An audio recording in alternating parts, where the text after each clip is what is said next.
For years, I had been the family's favorite target. Whether it was harmless pranks or teasing remarks, I was always the one they could laugh at. But one day, they pushed it too far. It all started with my sister, Lisa. She came into the room with a mischievous grin. "You're not doing anything, right?" she asked, her voice dripping with that familiar teasing tone. I looked up from my book, confused. "No, why?" She just smiled and walked away, but I didn't think much of it.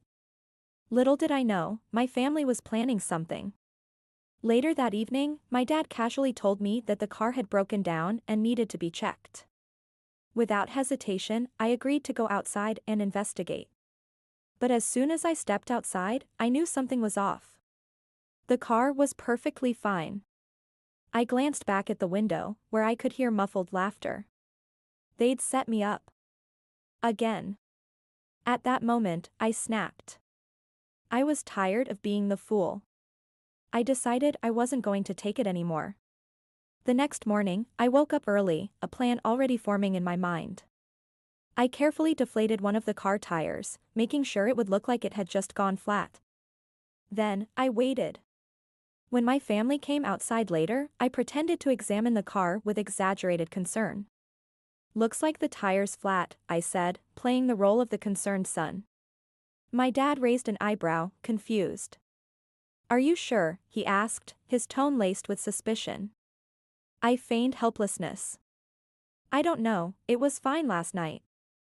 Lisa, who was standing nearby, couldn't contain her laughter. "You're kidding, right?"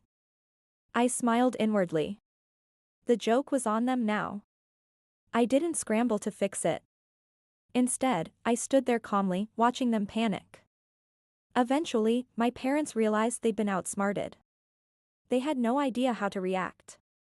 The tables had turned, and for once, I wasn't the punchline.